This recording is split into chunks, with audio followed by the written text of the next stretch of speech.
It's Waxing Lyrical, baby. Hello, Waxers, and welcome to Waxing Lyrical with Mains and Duts. I'm your host, Mains, and my colleague in the danger zone in Rayford, eating plain crisps, is Mr. Neil Dutton. How are we, Neil? If plain crisps get bought, they'll get eaten. I think if all crisps get bought, they will get eaten. Crisps are the winner in the snack game. I understand where everyone's thoughts are on chocolates and whatever, but crisps is where you go to. All the details won't be discussed on this show. Neil, let's not talk crisps. Let's talk about the fact that we've somehow got to a position where we're literally 7 days away from NFL football. No, I want to talk about crisps. We didn't think we'd get here, mainly because, we didn't think we'd survive, we didn't think that the NFL would be able to deal with this, but somehow they've got to a position where it looks like they will be playing games. Yeah, and, if they die, they die. I'll be honest, I'm not getting involved in that nonsense. From care coupons, you're a moron, you're a leader, my arse.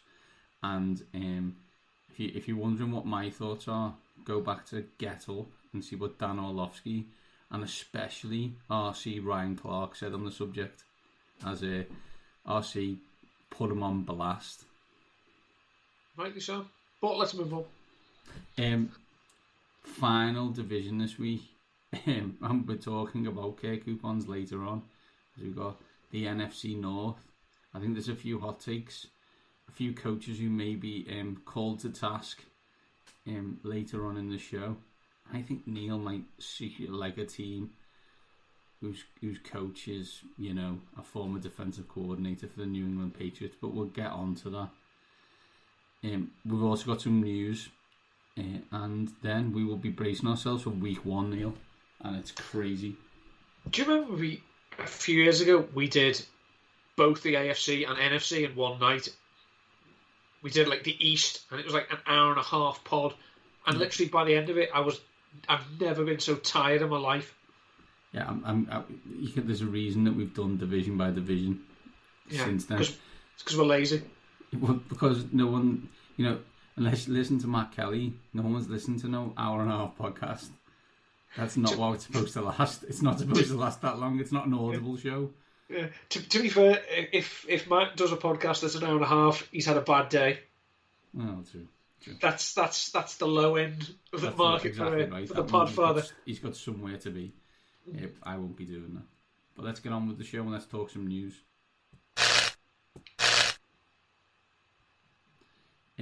Neil, last week we talked about the Philadelphia Eagles with a bit of injury misfortune, but I think it's clear to say that no team in the NFL in recent years has had worse injury luck than the Los Angeles Chargers, who this week announced that their star safety Derwin James tore his meniscus. Most people usually assume that means a 2 to 4 week absence and maybe a scoping. However, due to whatever he's done to said meniscus, Derwin James is out for 6 to 8 months. Yeah, his meniscus must look like Alderaan right about now. Are the Chargers not allowed to have nice things? Have the NFL gods decided that move to LA should never have happened, and therefore they will punish them greatly for it? To be fair, were they somewhat snake bit before they decided to go and play in a soccer stadium? This is not a team that's enjoyed a unparalleled run of great luck. But it's unfortunate that he was one of the stars, one of the best rookie safeties to come out for many a year. And the problem we have now is that next year he's going to be going into a contract year. And basically he's missed a season and a half of his 3 seasons. So it puts the Chargers in something of a bind because, do you want to be handing out 5th-year options that are fully guaranteed nowadays to someone that, I'm not blaming him, but has shown that when the best abilities are durability and availability, he hasn't answered the bell. So, it's a shame. It's a downgrade to their defense, which is still very good. But obviously, it's not as good as if he were on the field. It's It's a shame because the Chargers are always one of those teams that I have a little bit of a soft spot for. Probably because they suffer, and I can dig that. You can attest to that. They seem to have a load of talent, but then consistently lose 3 to 4 linchpin players every season that sets a house of cards falling down upon them. Whether that is due to karma, or that's just due to bad luck. I think they have changed their medical staff about three or four times in the past decade or so. So it's not like they haven't attempted to mediate this problem, but it hasn't gone as well as they expected. I think, given the fact it's either Tyrod Taylor or Justin Herbert, I was expecting them to have to rely a little bit on their defense. Without Derwin James, that is a big issue that they may not be able to anymore. It is weird as well because you look at other teams that have really bad luck injury-wise. The one position that seems to be a consistent blow that they seem to lose every time, and most times, it's quarterback, and they never had that. They had a consistent performer at quarterback who never missed a snap. So obviously it was just okay, we'll give you your quarterback, but we're going to screw absolutely everything else. Deal with it. Yeah, and it's going to be Tyrod, by the way. Tyrod's starting all the season. It is going to be Tyrod. We know that, but what I mean is, if Derwin James obviously now isn't going to play, there's a higher, greater possibility that Justin Herbert plays sometime around week 9, when they're like 3-6 or whatever. Yeah, let's move on. Speaking of teams who will have more losses than wins, let's move to Jacksonville, where let's be honest, Tankapalooza is in full effect. 2 moves this week.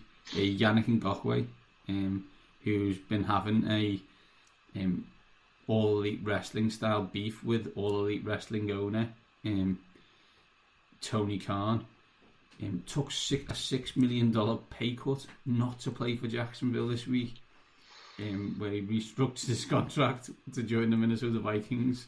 The Jaguars received draft picks for that.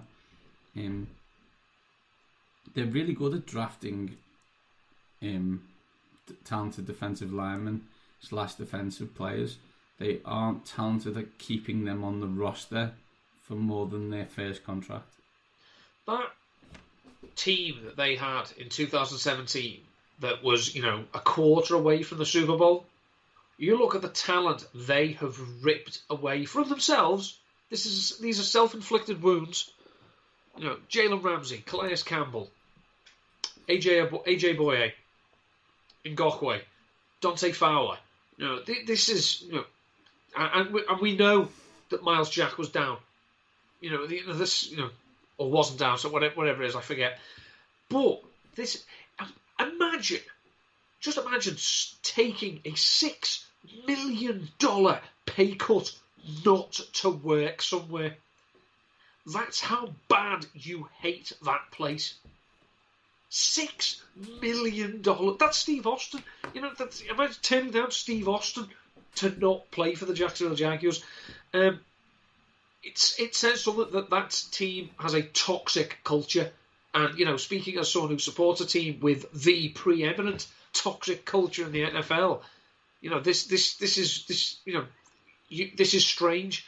The problem I think what we should state about the toxic culture in Washington is that the toxic culture in Washington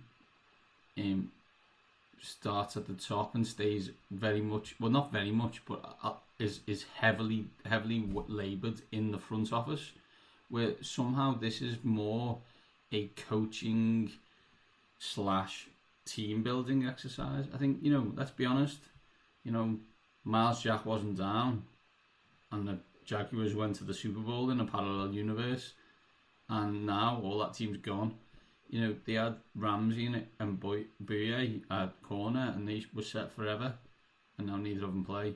Like, it's crazy. The thing is, as I say, they've obviously shipped away these pieces. They have got draft capital in place. Now, Matt Kelly, who we've mentioned again, has said that in 2020, the Jaguars won't be playing regular season games. They'll be having 16 tryouts, basically just to see what they can get moving forward. The problem is that they have all these draft picks. Do they really want to trust Dave Caldwell to use them when they need to go to full-on rebuild? Considering this will be, by my estimates, his third go-round at rebuilding the Jaguars. This is... It's very strange because Shad Khan and Tony Khan seem like tremendously intelligent men, and run multiple businesses to a good extent.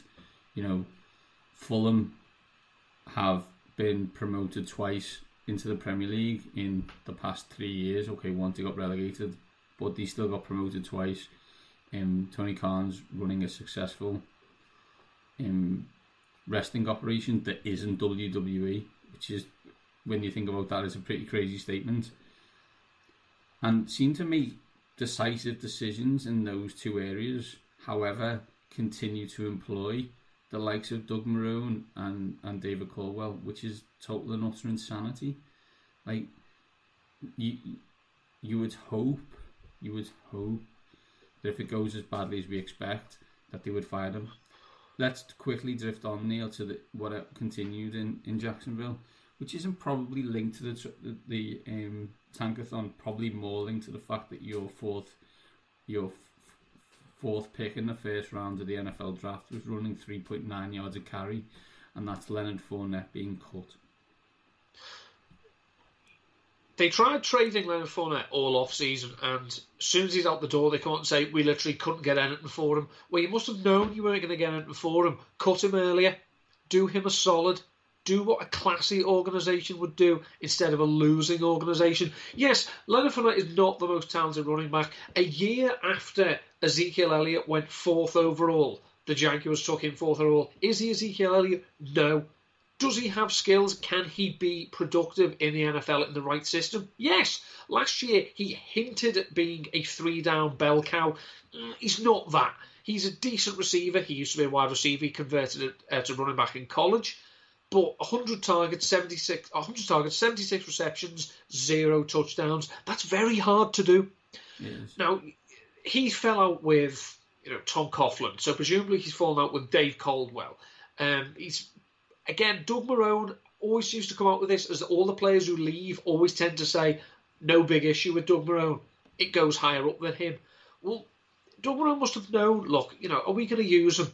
Probably not. Can we get anything for him? No. Oh, let's just everyone cut ranks. We need rid of this. Give him time to find a team, acclimate to a team, learn the playbook. That's fine. Doing it, essentially as part of the final cuts. No, come on. That's dirty pool. Yeah, and I guess, do we see him being anywhere for week 1, or is this going to be somewhere where we expect an injury to occur before Fournette gets a gig? Because I assume he will do. Well, he's cleared waivers now, so essentially he can be got for peanuts. So if you look at teams, he's a good running back behind. I think needs probably a blocker. A lead blocker. So then we're looking at teams, well, which teams use a fullback? And there's not many of them. No. So we are, so it's San Francisco,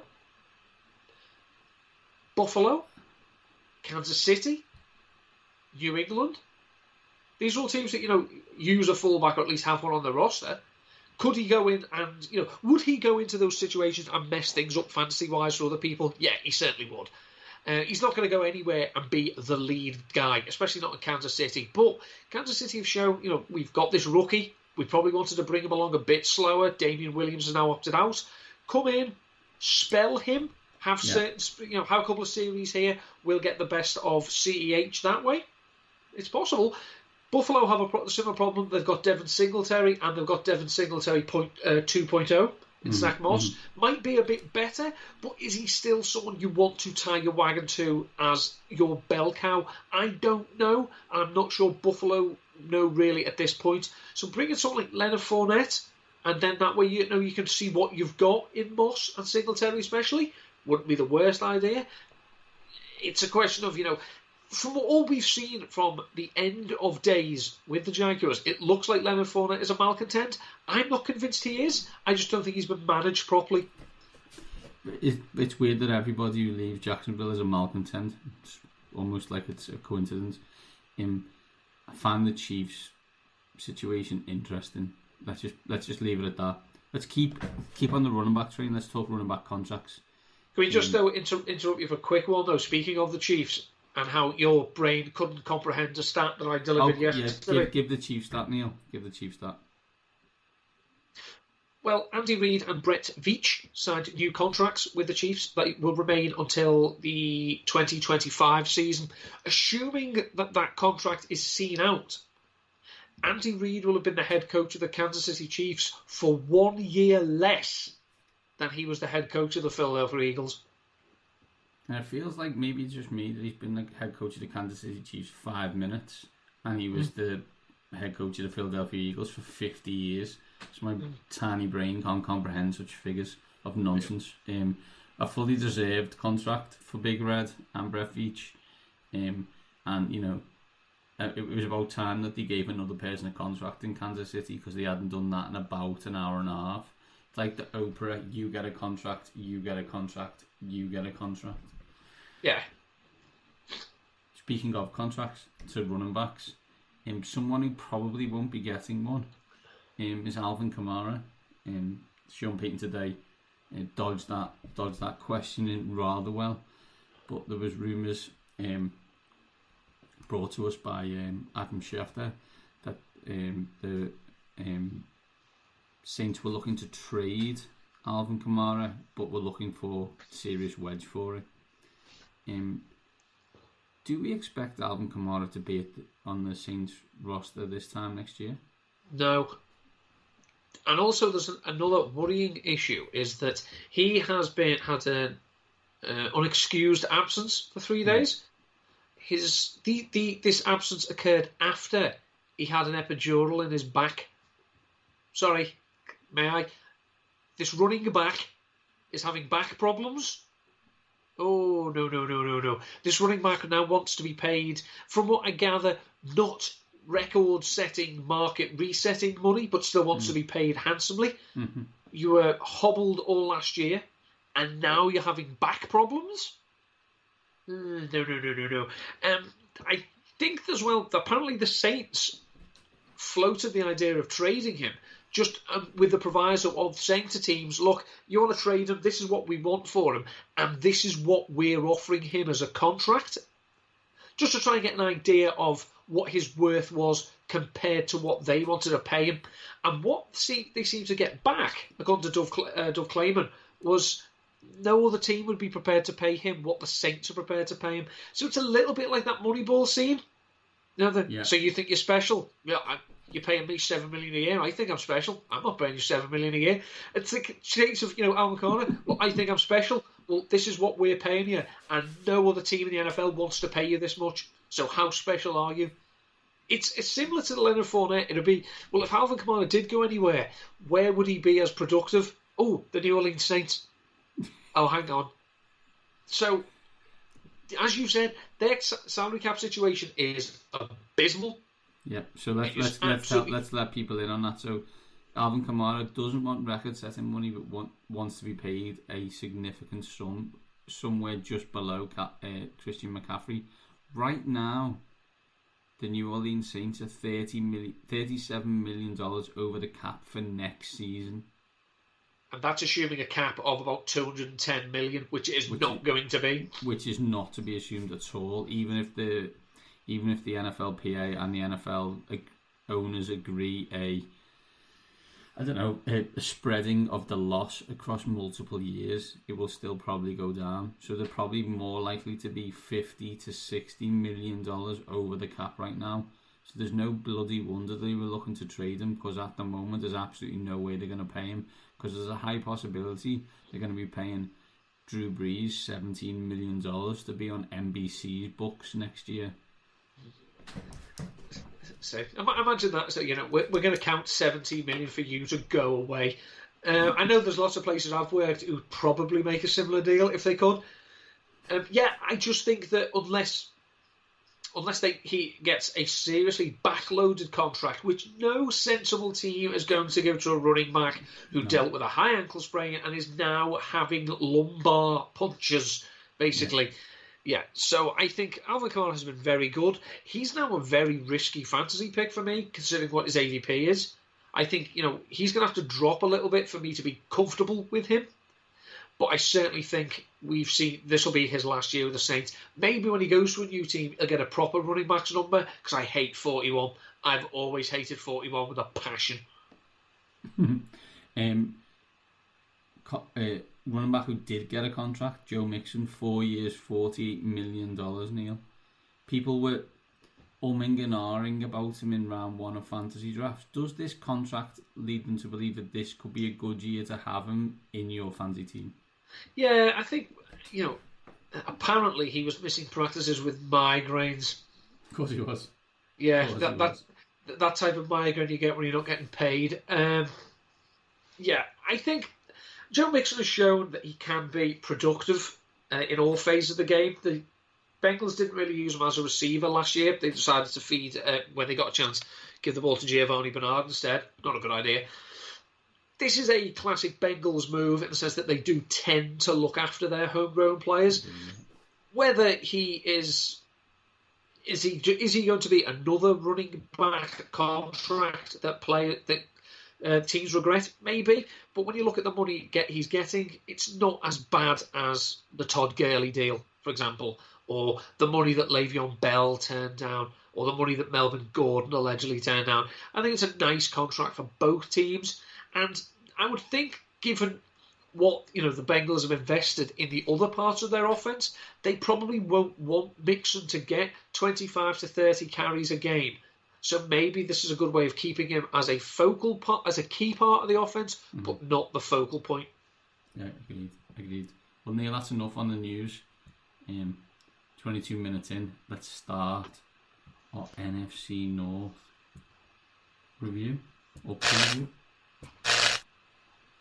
First things first, Neil, the Chicago Bears. As always, we're going to talk a big question, a fancy sleeper, and where these teams will most likely be discussed based on their over-under and their schedule.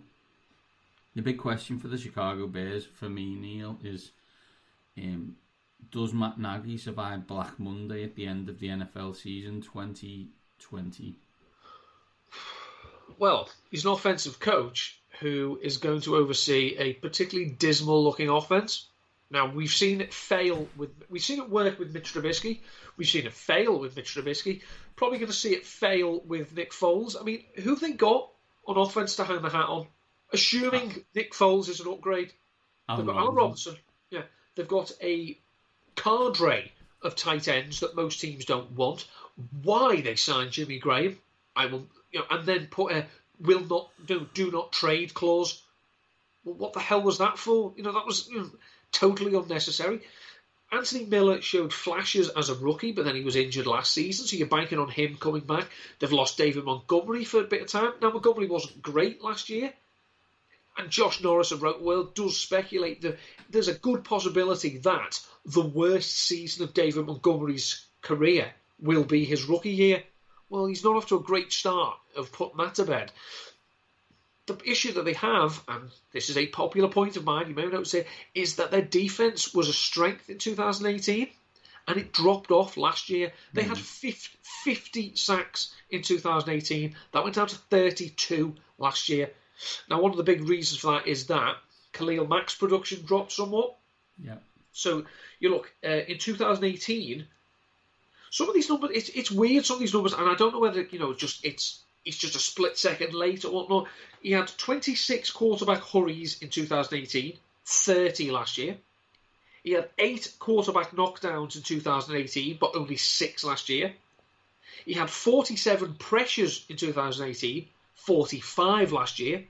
12.5 sacks in 2018, 8.5 last year. Now, last year they lost Akeem Hicks. The secondary took a step back. They still got Eddie Jackson, who's great. Really, really like Eddie Jackson. But their cornerbacks came down a bit.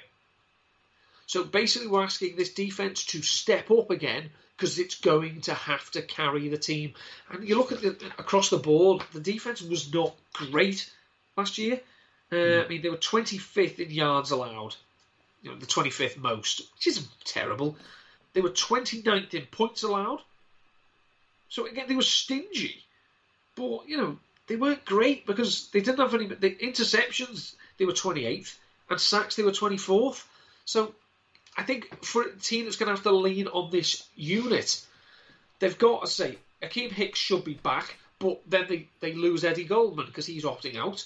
They think they overpaid for Robert Quinn to go alongside from Khalil Mack, and they're banking on Robert Quinn finding, repeating his form last year and maybe the 2013 form. But as you say, this is an offensive coach, and his offense is going to get him fired. I look at a situation where you had a really, really good 2018. I think they were 12-4, where they won the division. Coach of the year. Everything's going in the right direction, but you've got that lingering doubt. Do I trust the quarterback? They obviously didn't. He was terrible last year. Just Google Mitch Trubisky throwing left and laugh continually at the videos you will see. Okay, so they then get Nick Foles in. That makes sense. But I'm hearing out of training camp that neither quarterback has separated themselves. That is not good news. And proves that Nick Foles should only ever be the backup for Carson Wentz in the Philadelphia Eagles, because that's his superpower. No David Montgomery. Allen Robinson falling into the annals of great wide receivers lost to shite quarterbacks. See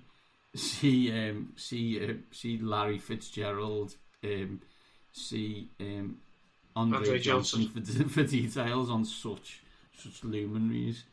I don't think the stuff Nagy did last year led me to believe that I don't really like you, and the whole Pace Nagy situation has that. By the way, don't know if you know, but we could have drafted Deshaun Watson or Patrick Mahomes thing, and unless they win like 4 Super Bowls, like that stink will never ever leave those people. I just look and think,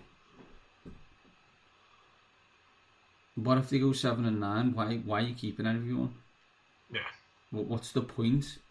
Like, as you said, this could be a terrible defense, a terrible offense. I think we can sit. We've been doing this show for 5-6 years now, and we never really ever talk about fantasy players from the Chicago Bears. We never pick our team of the week next week. We won't have Bears players in it. Do you know what I mean? We're never consistently picking them. And I think you were supposed to be great because you were mates with Andy Reid. Congratulations. He let you hold a clipboard. Like, great stuff in that. Bravo. But if anyone's under any illusion that he had any involvement in what was going on in the offense, like, you're kidding yourself. Like, he didn't. It doesn't look like he did. And then he built a scheme to get people wide open 2 years ago, and last year he did it, but didn't have a quarterback. And now they've said that they've got another quarterback in so he can throw to open people, but he can't even beat Mitchell Trubisky out, so you're screwed. Sorry, Chicago. Doesn't matter how good your defense is. If your quarterback can't throw into wide open spaces, you've got an issue. This smacks. This is a prime tear it all down, start again franchise. They don't need to go 2-14 for me to think that. No, exactly, absolutely. Who's the fancy sleeper, Neil?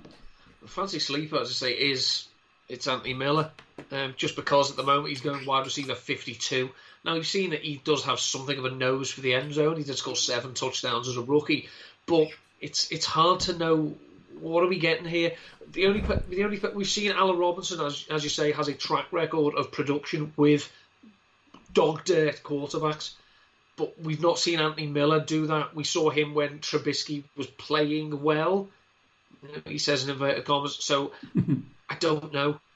He's not someone. A few weeks ago, maybe I was thinking, I'll tell you what, I'd like to get Anthony Miller. Now he's going to have to drop a bit, and there's going to have to be very, very little attractive offers in that round for me to take him. It's not good. I see this team, Allen Robinson aside, I don't see how you can trust anyone on that offense. Yeah, absolutely, totally, and utterly agree. Over under for the Bears is 7.5. Weirdly, twice on Monday night, once against the Rams and once against the Vikings. Also, the standard Sunday night game against the Packers. I don't know why they do that. It's far too much Bears on prime time here. So 7.5, Neil, will they be discussed by draftniks in week 17 in the Super Bowl or not at all? I think not at all. I think the defense may keep them competitive, but I think the offense is going to scupper the entire team. So this, I think this is a 5-win floor and a 8-win ceiling team. Yeah. I look and you go, okay, first 2 games are at Detroit and they're home to the Giants. You're like, ooh, you could start okay. Then it's at Atlanta versus Indianapolis versus Tampa Bay, at Carolina, Rams, Saints, Titans, Vikings, Packers. You haven't played the Packers until week 12, by the way. It's naughty. Yeah, I don't see this as a very good team. I think they might win 6 or 7 games, only because of schedule more than anything else. But yeah, serious questions need to be asked, and is Pace and Nagy the people to lead them into the next round of this? I'm not 100% sure. You look at that schedule, there's games there that they're going to have to score points to win. Absolutely. You're not fluking 10-3 wins against some of those offenses. And you put Mitchell Trubisky or Nick Foles in a position where they're going to have to pass the ball 40, 45, 50 times. Bad things are going to happen. Week 3 at Atlanta. Good luck scoring 21 points and expecting to win. Calvin Ridley's getting 21 points on his own. Yeah. So yeah, I'm on the not at all camp, but I'm in the not at all camp, which could also lead to blowing everything up situation. Next team, Neil, the Detroit Lions, everyone's favourite. 6 p.m. Thanksgiving Day team. A big question for the Lions. Can the talent in Detroit make up for the coach?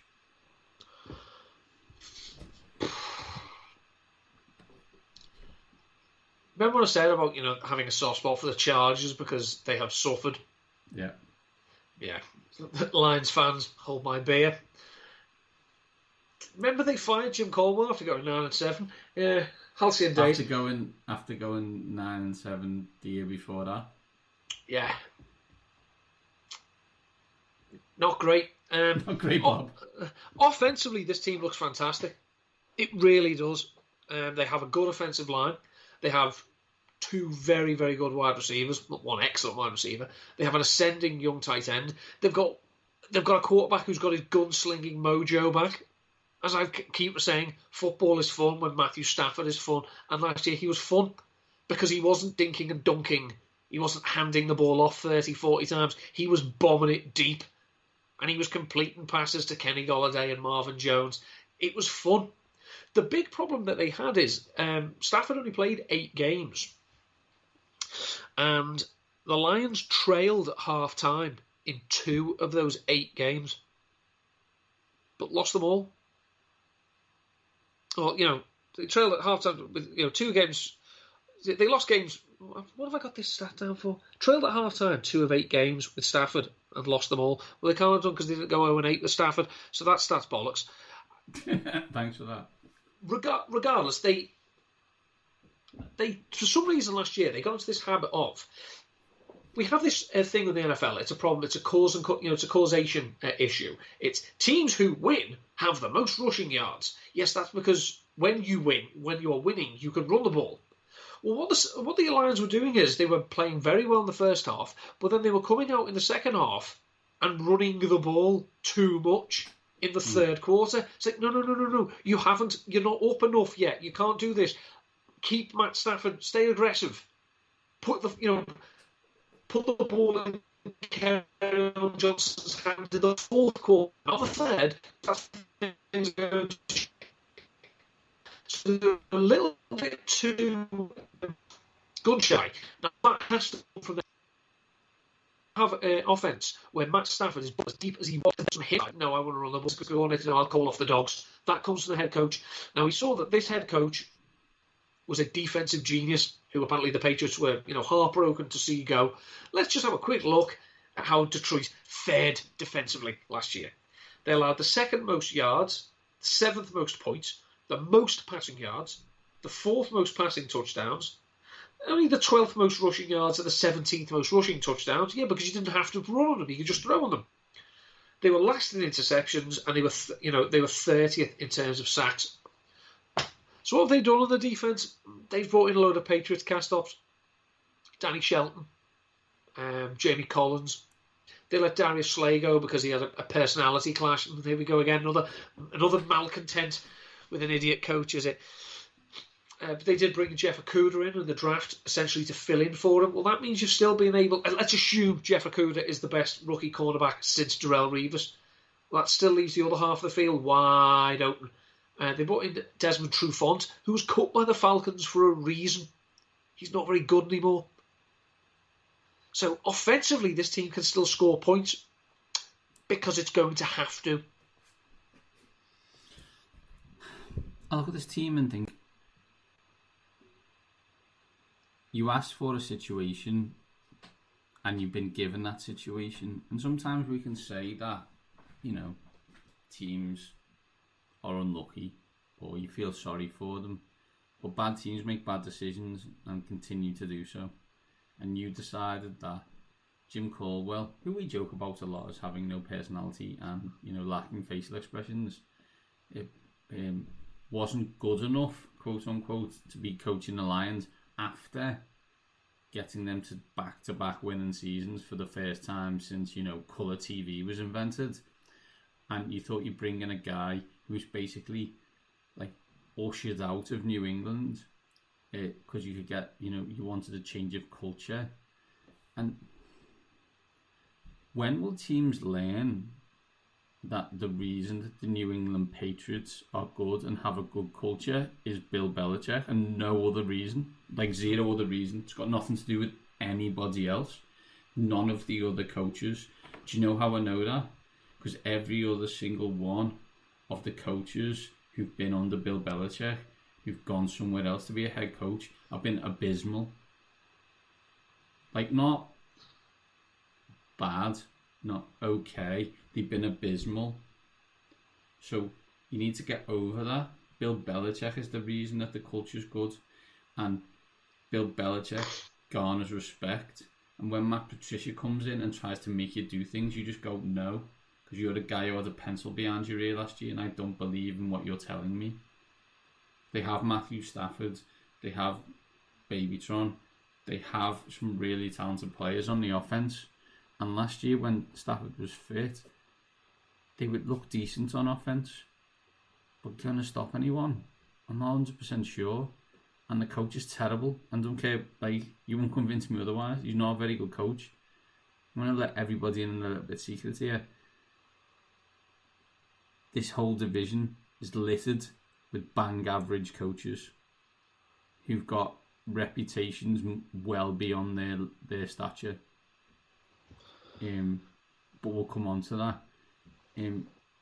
I would like the Lions to be good, but I thought they were good under Jim Caldwell, but obviously that wasn't enough.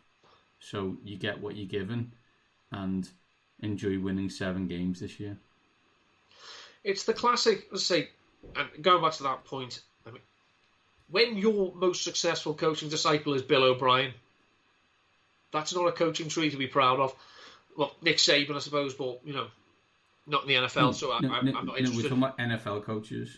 Yeah. So Nick Saban was a terrible NFL coach who lied to his players, who lied to his owner, who lied to everybody he spoke to. Okay, he is a wonderful, wonderful college coach and a liar in the NFL. Yeah. I think it comes down to this. We've seen other coaches like Andy Reid who have exceptional coaching trees because they teach people to be head coaches. I think it's the classic Bill Belichick teaches them everything they know but doesn't teach them everything he knows. And it's, as you say, you bring in a defensive coach in the modern age. In the year of our Lord, 2020, you bring in a defensive coach to run your operation. You're going to get a dinosaur mentality. And if that is what you bring in, though, and he comes in, upsets the culture to extent, and the defense is shite, what are you actually doing here? Can't Bevel do this, and we'll just get someone to run the defense?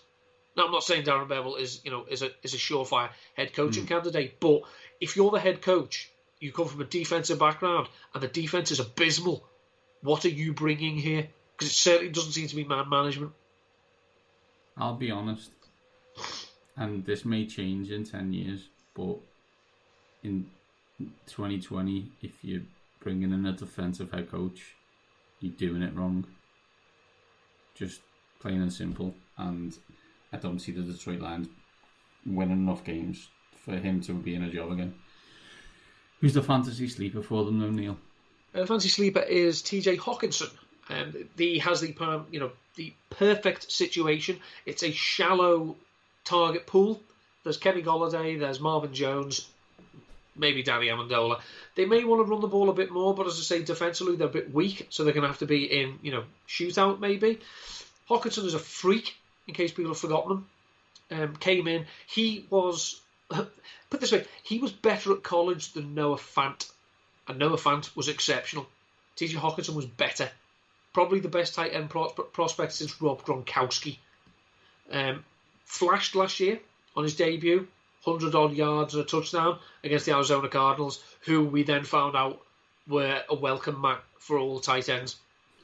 Then dealt with injuries, and I think he only had one game where he went more than 47 yards receiving. Did have an abysmal game against the Bears on Thanksgiving where he had 6 receptions for 18 yards. Whatever. That is a fantastic effort. That's that classic, which of these do you think you could do in the NFL? Could you run for a first down, complete a pass, catch a pass, or kick a field goal? I think I could have 6 or 18. The thing is, Neil, this is where I just then fundamentally disagree with PPR. Yeah. Do you know what I mean? That means you got 7, 8 points.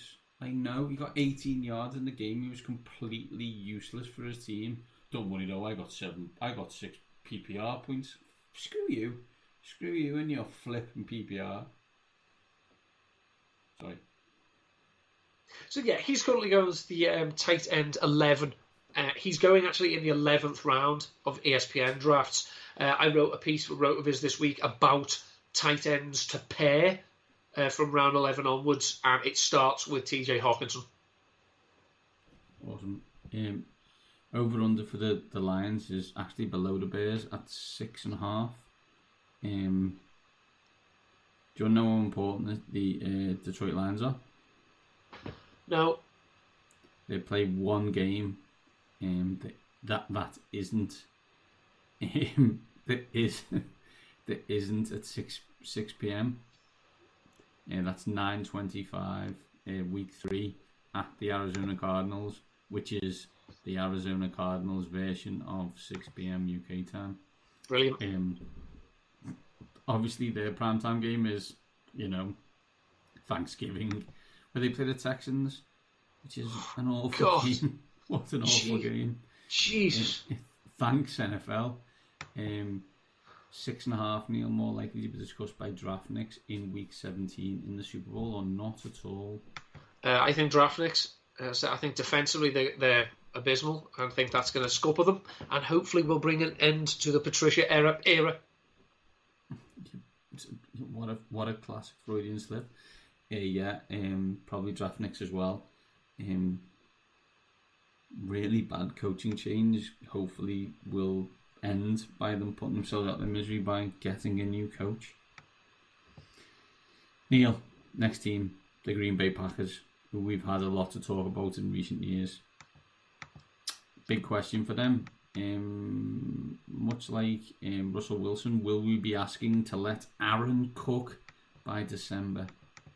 No, what's the point? You wanted Aaron to cook, you should have given him some vegetables. This offense is, talent depleted. We talked about other teams that have shallow competition for targets and touches. This is the shallowest in the NFL. You've got Devontae Adams, who has a good chance, I think, of beating Michael Thomas's reception record. Agreed. And probably Julio Jones's target record. I think the record is 203 targets in a season. Their de facto second receiver is Aaron Jones, who you've shown you don't really want because you drafted A.J. Dillon. Yeah. I don't understand. Last year they were, ridiculously lucky in one-score games. The most unbelievable 13-3 team of all time. I'm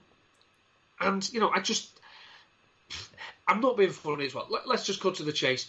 Do you think this team can be competitive with Aaron Rodgers with a sack of chips on both shoulders, which he's going to have because of what they did in the draft? I think that the only thing that could save this terrible offense and Aaron Rodgers is the FU mode that Aaron Rodgers could be in, based on the fact he signed Jordan Love. Because it's like people forget that when now because they're like best mates and that, like when Aaron Rodgers was drafted, Brett Favre was basically exactly the same as Aaron Rodgers is now. And everyone was saying what a terrible human being Brett Favre was for being, passive aggressive towards Aaron Rodgers. And now Aaron Rodgers is being passive aggressive towards Jordan Love. And it's just like, shouldn't you have learned from Brett not to do that, not copy his exact moveset? I say this every time we talk about the Green Bay Packers, so I may as well say it for the 47th time. People consistently tell me that Aaron Rodgers is the most talented quarterback they have ever seen. However, his head coach seems to want to run the ball 74 times a game, and his GM doesn't want him to have anybody to throw it to apart from Devontae Adams. I hate being the Tom Brady guy here, but Tom Brady's never had a load of people to throw it to, and he still managed to score loads of points and get to the Super Bowl. So I don't see why Aaron Rodgers gets a load of excuses and Tom Brady was just fine. I do know. Tom Brady had the greatest coach of all time, and Green Bay Packers had Mike McCarthy and this clown. It comes down, I think, as well, when we think back to the glory days of Aaron Rodgers. I was watching a documentary about Bill Walsh recently, and he was talking at a coaching clinic, and he was talking about that drive that the 49ers had to win the Super Bowl against the Bengals. They needed to go 92 yards in just over 2 minutes. And he said every single one of those plays had been practiced, had been rehearsed, and we knew we could execute it. There were no hero plays. There were no, we need to pull a play out of our arse. It was always, we know how to do this. Now, we've seen that the Green Bay Packers, for a long period of time, it wasn't work. They needed hero plays. Well, now it's come down to, no, we want you to execute this offense. The offense isn't very good. Yeah, they scored points last year. I'm not going to deny that. But they were relying on Aaron Jones, who scored an awful lot of touchdowns that he probably shouldn't have. In terms of his opportunities, he over delivered the touchdown column. And the drafting of Jordan Love, if you think he is the guy for the future, that's fine. that is almost a defendable pick. To then not select a single wide receiver in one of the richest wide receiver drafts, that is organisational negligence, not just in 2020, but also for Jordan Love. Because you're banking on 2021 being a rich class and 2022 being a rich class because you don't go into free agency. Yeah, that's the bit I think that sometimes is misunderstood, right? Like, Aaron Rodgers needed wide receivers and they drafted Jordan Love first round.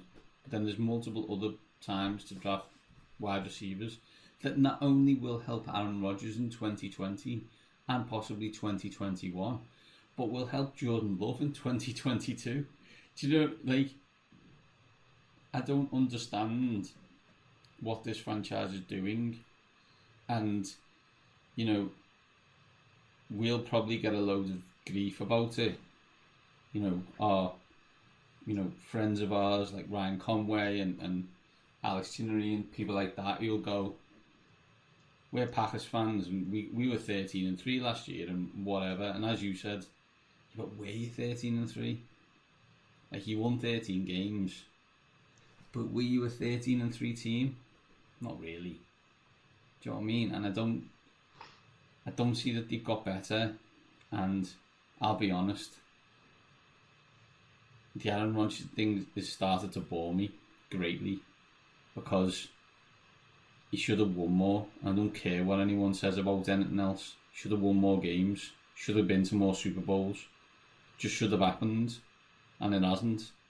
And, certain quarterbacks get a load of grief for not winning all the time, and just because this dude won once, he gets away with it. I don't think, if he's as talented as everyone tells me he is, then he should have won more. Can I just quickly change? I've found my statistic before about the Lions. Go on then. This is the Sharp Football preview. They trailed at half-time in 2 of the 8 games with Matthew Stafford. And in those 2 games, they were only 3 and 4 points behind.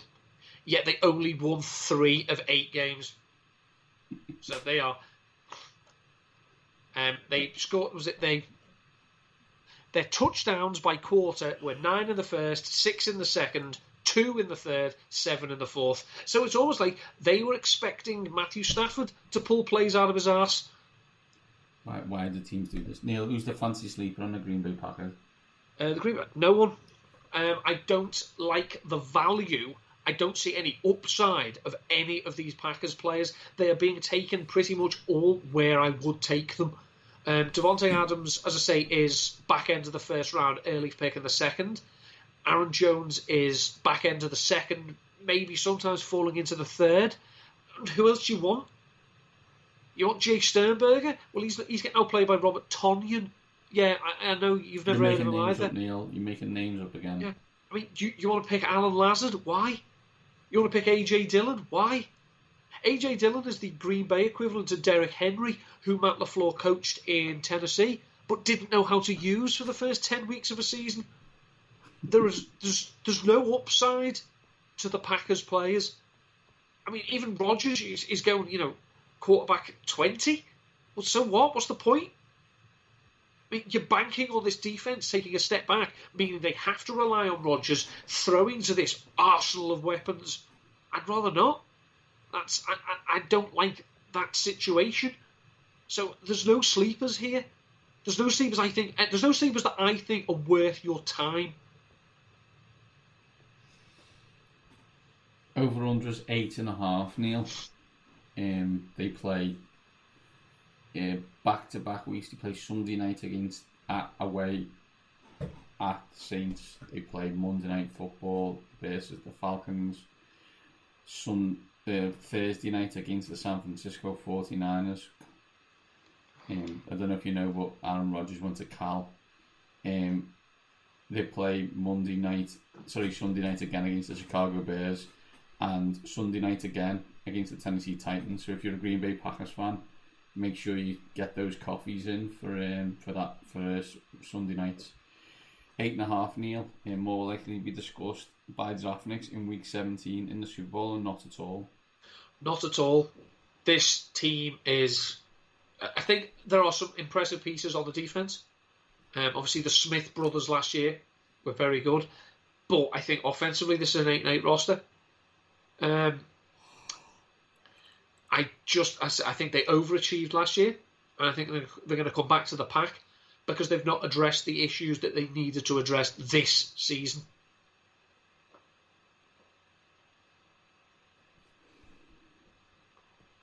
Eight and 8, I think is a valid shout.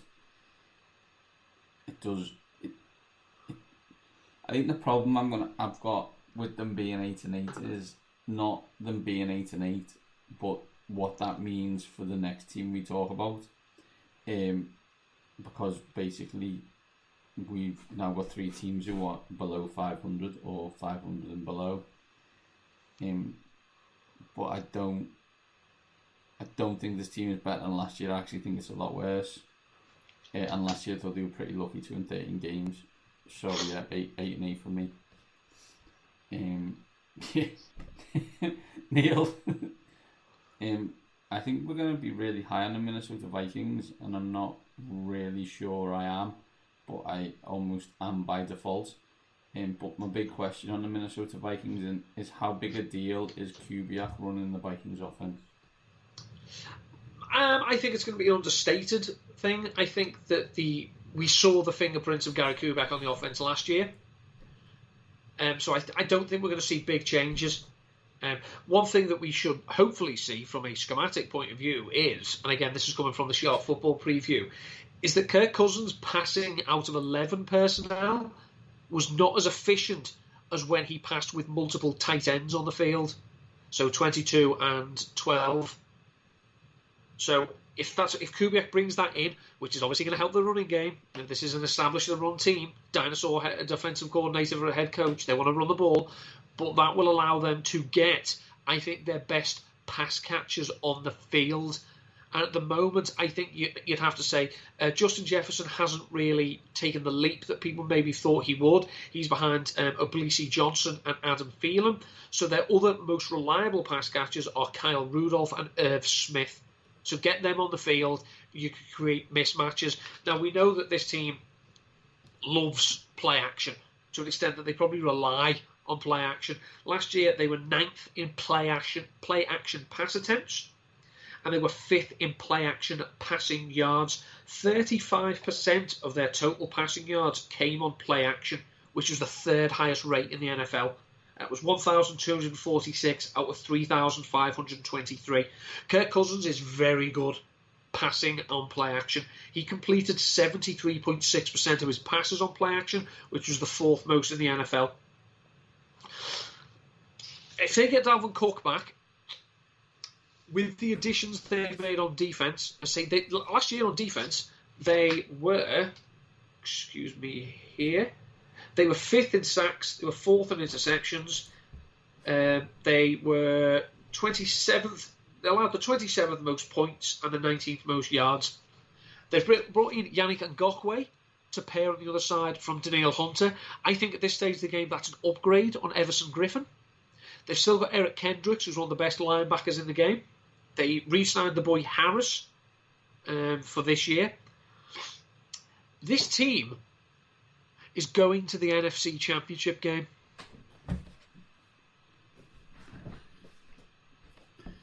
Okay. You stop talking probably when you say that. I have a concern about the secondary. I have concern about the quarterback. And I'm going to say concern about the quarterback, not on his thoughts on COVID-19, but more that I believe he's got a ceiling.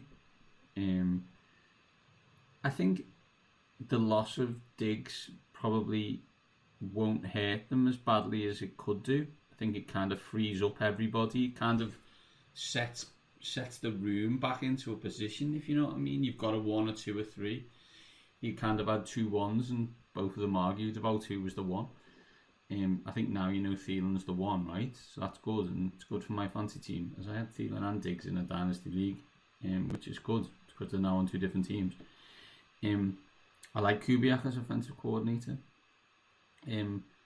I hope he's allowed to be offensive coordinator, and Zimmer doesn't get too involved in that situation. Doesn't become too just run the ball loads. I think they need Dalvin Cook to stay fit. I think, though, they are probably the most talented roster in the NFC North. And based on the fact both of us don't think the three other teams are going to win many games, there's a high possibility that the Minnesota Vikings could sneak into a bye here.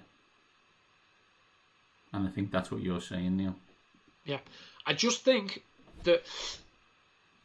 I think my thoughts on teams who are, hashtag established and run are well known.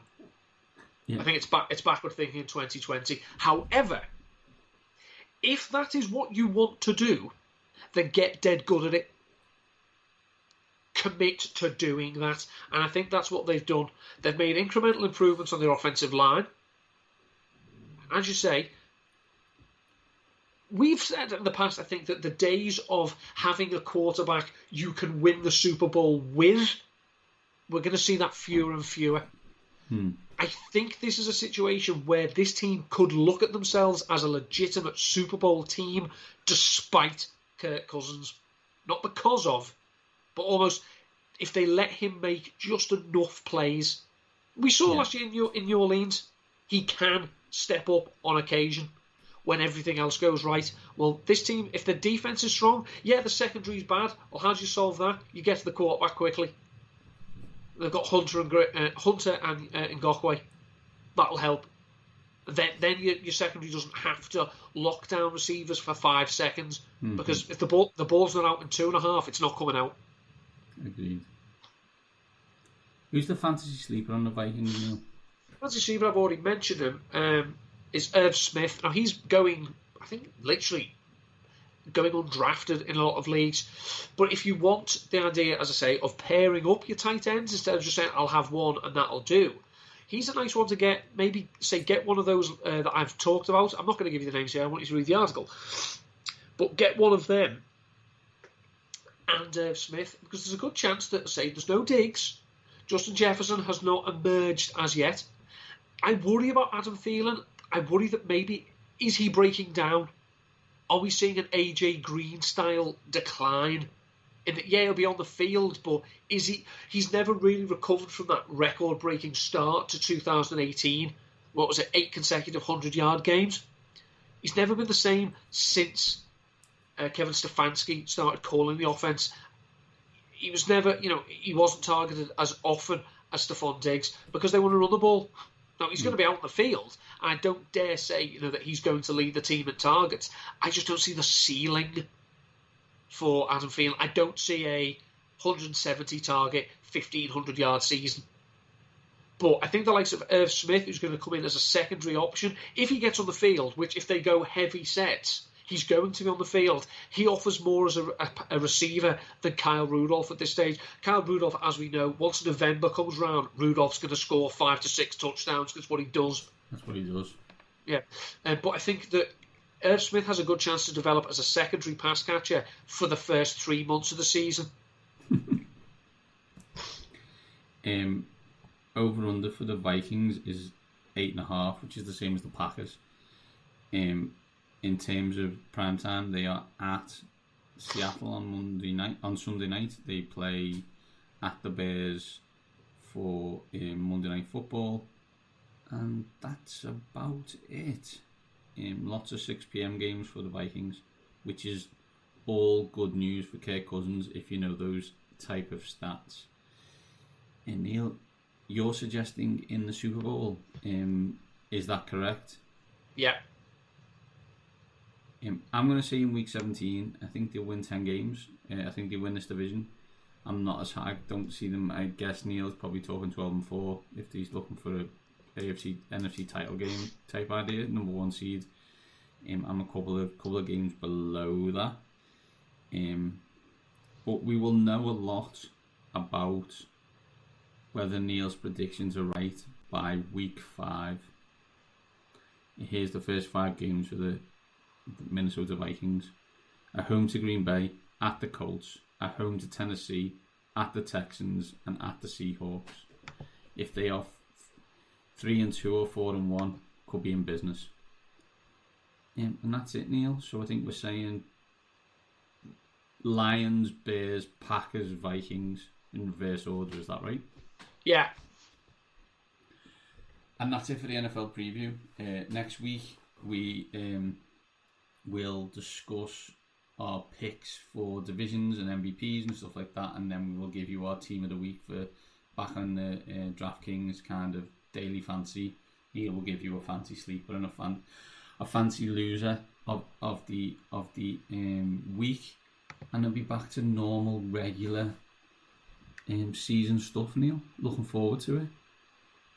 It's been a long road to get here, but we are here. Neil, where can people catch you before they see us next week? At N Dutton on the Twitter. So I've written a few things for Ravenswire this week. Got my usual mention on the Ravens official website again, but I don't like to brag. Don't like to brag, of course. But I am getting mentioned there that often. I am going to ask Steve Biscotti for my own office at MTA Bank. I'd say Rotoviz tight end pairs article. Go and read that. And yeah, follow me on the Twitter at ndutton13. It's been a long off season. I think we've achieved a lot this off season despite the uncertainty, and we had the chance to speak to quite a few new guests. So I think in terms of the eternal bucket list, we have ticked an awful lot off this season. Yeah, we've enjoyed the off season, and we're looking forward to the regular season. At Mainsy7 for me, at waxing_lyrical for both of us. This time next week, games will be upon us and we'll be talking about them. Until then, these top guys are out.